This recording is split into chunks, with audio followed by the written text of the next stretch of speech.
இன்னைக்கு பார்த்தீங்கன்னா நம்ம சூப்பரான மக்ரூனி எப்படி ஈஸியாக வீட்லேயே செய்கிறதுன்னு பார்க்கலாம். வாங்க போகலாம். ஃபஸ்ட்டு அதுக்கு பார்த்தீங்கன்னா எண்ணெய் ஆட் பண்ணிக்கிட்டேன். அது கூட பட்டை, 2 லவங்கம், ஒரு ஏலக்காய், 2 ஏலை. இதுக்கப்புறம் பார்த்தீங்கன்னா 2 பச்சை மிளகா 2 கட் பண்ணி போட்டுக்கிட்டேன். இதுக்கப்புறம் பார்த்தீங்கன்னா பெரிய வெங்காயம் 2 எடுத்துருக்கேன். பொடியை நறுக்கி ஆட் பண்ணிக்கலாம். இது கூடவே பார்த்தீங்கன்னா 2 தக்காளி அதையும் ஆட் பண்ணிக்கிறேன். இதை நல்லா வதங்கணும். இது நல்லா வதங்கிறதுக்கு நம்ம நல்லா வந்து உப்பு வேணால் கொஞ்சம் ஆட் பண்ணிக்கலாம். உப்பு கொஞ்சம் போட்டோம் அப்படின்னா சீக்கிரமாகவே வதங்கிடும். இதுக்கப்புறம் பார்த்தீங்கன்னா கொஞ்சம் கருவேப்பிலை, அது கூடவே பார்த்தீங்கன்னா 1/2 ஸ்பூன் இஞ்சி பூண்டு பேஸ்ட் ஆட் பண்ணியிருக்கேன். இதையும் போட்டு நல்லா வதக்கிக்கலாம். இப்போது மசாலா எல்லாம் ஆட் பண்ணிக்கலாம்.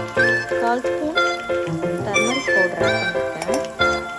1/4 ஸ்பூன் கரம் மசாலா ஆட் பண்ணியிருக்கேன். இது கூடவே பார்த்தீங்கன்னா 1/4 ஸ்பூன் பார்த்தீங்கன்னா ரெட் சில்லி பவுடர் ஆட் பண்ணியிருக்கேன். இது உப்பு ஆட் பண்ணியிருக்கேன். இது கூட என்ன பார்த்தீங்க சீக்ரெட் இன்க்ரீடியன்ட் பார்த்தீங்க அப்படின்னா மேகி மசாலா கொஞ்சம் ஆட் பண்ணியிருக்கேன்.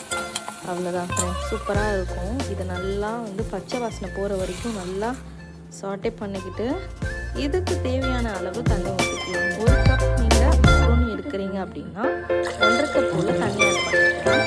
அதுவும் சரியாகவே இருக்கும் உங்களுக்கு. நான் அதை பார்த்தீங்கன்னா 1 கப் எடுத்துருக்கேன். 1.5 கப் தண்ணி ஆட் பண்ணி நல்லா இந்த மக்ரூனி அதில் ஆட் பண்ணிக்கலாம். நல்லா வரும், தெரியும் நமக்கே. கொஞ்சம் கிளறி விட்டு பார்த்தீங்கன்னா தெரியும்.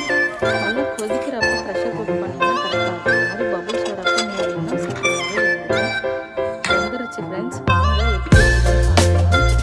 சூப்பராக வெந்திருக்கும். நல்லா ரொம்ப ட்ரையாக இருக்காது, சாப்பிடவே சுவையாக இருக்கும். Bye friends, next